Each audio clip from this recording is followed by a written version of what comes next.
रीनीट का एग्जाम होना चाहिए नहीं होना चाहिए, इसके अंदर कई बच्चों के दो मत हैं। कई बच्चे भी करेंगे सर हम तो पूरी ईमानदारी से पढ़ाई की, अच्छे से पढ़ाई की, हमने सर एग्जाम दे भी दिया, हमें सरकारी कॉलेज मिल भी जाएगा, तो सर है ना हम रीनीट क्यों दें। दैट इज़ फेयर इनफ, है ना। रीनीट के एग्जाम होने नहीं होने के अंदर दो मत क्वाइट पॉसिबल है और दोनों ही मत अपनी जगह ठीक हैं।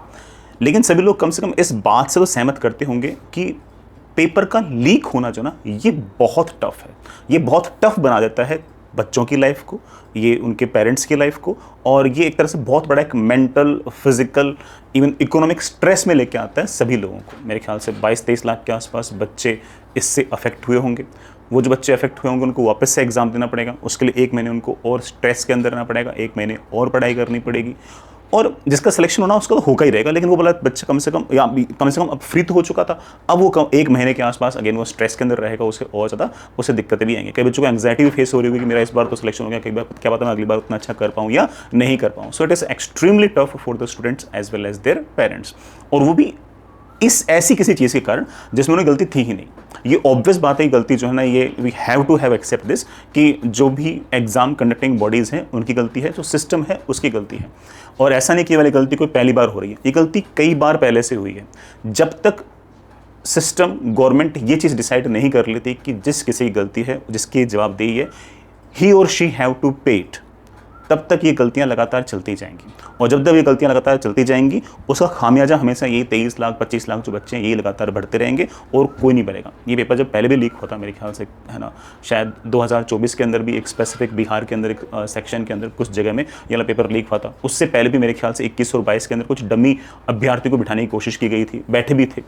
तो ये वाला काम तो पहले से चलता ही आ रहा है, और जो लोग ये वाला काम पहले से करके आ रहे थे तो उनकी भी मतलब उनको क्या फांसी पर चढ़ा दिया क्या उनको कोई 10-10 साल की सजा हुई है क्या?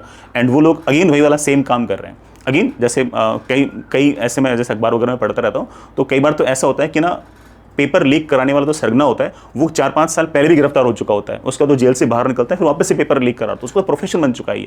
लेकिन उसकी जवाबदेही नहीं है ना, जवाबदेही किसकी हो रखी है? बच्चों की हो रही। परेशान वो नहीं हो रहा, परेशान कौन हो रहे हैं? बच्चे हो रहे हैं। तो इसमें अगेन पूरे सिस्टम को, पूरी गवर्नमेंट को सोचना पड़ेगा कि जब भी पेपर लीक हो, पहली बात तो पेपर लीक होना ही नहीं चाहिए, लेकिन अगर पेपर लीक हो रहा है तो उसका the one who have to pay the price should be the culprit, जिसने पेपर लीक कराया है। ये जो बच्चे हैं जो बार बार एग्जाम की प्रिपरेशन कर रहे हैं, इनका कोई दोष नहीं है। और जब तक वो लोग कीमत चुकाएंगे नहीं तब तो उनको अकल नहीं आएगी कि हाँ यार एक भारी कीमत मुझे चुकानी पड़ रही है, मैं अगली बार ऐसा नहीं करूंगा। अदरवाइज उनका तो एक प्रोफेशन की तरह बन चुका है कि हाँ ठीक है यार, एक बार पेपर लीक कराया, आप पकड़े गए, 1 महीने जेल में रहे, फिर बाद में बाहर निकल गए, फिर वापस से दूसरा पेपर लीक करा दिया। तो ये लगातार मेरे ख्याल से बच्चों को हतोत्साहित कर रहा है पूरे सिस्टम पर। बच्चों की जो एक तरीके से जो विश्वास है, जो ट्रस्ट है, उस पर उठा रखा है। जो जे वाले बच्चे हैं वो फोन कर रहे हैं कि सर हमारा पेपर भी लीक होता है क्या?